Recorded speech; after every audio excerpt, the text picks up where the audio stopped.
Mga higala maayong adlaw kanatong tanan.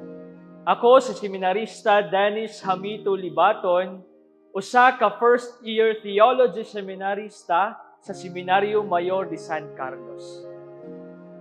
Aniya na usab kita sa atong palandong, ang pamalandong sa pulong sa Dios.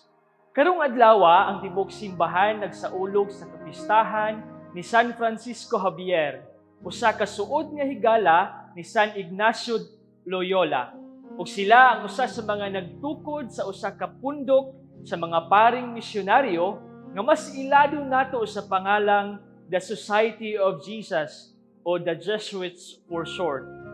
Si San Francisco Javier, usa sa tulo ka misyonaryong pari nga unang miadto sa nasod sa Japan aron pagsangyaw sa maayong balita sa atong mahal nga Dios. Sa atong ebanghelyo karong adlaw, sumala ni San Marcos, naghisgot kini kabahin sa katapusang pahimangno ni Jesus ngadto sa iyang mga tinun-an. Una siya misaka sa langit ug milingkod sa tuo sa Amahan.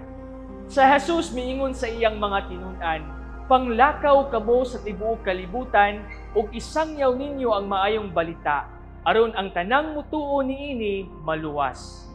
Kining maong pahimangno na Jesus sa iyang mga tinun-an, pahimangno usab kini alang kanatong tanan nga mga magtutuo. Unsaon dato nga mamahimo kitang maayong magsasangyaw susama ni San Francisco Javier diha sa atong pagpadayon sa paglakaw ning panaw sa kinabuhi.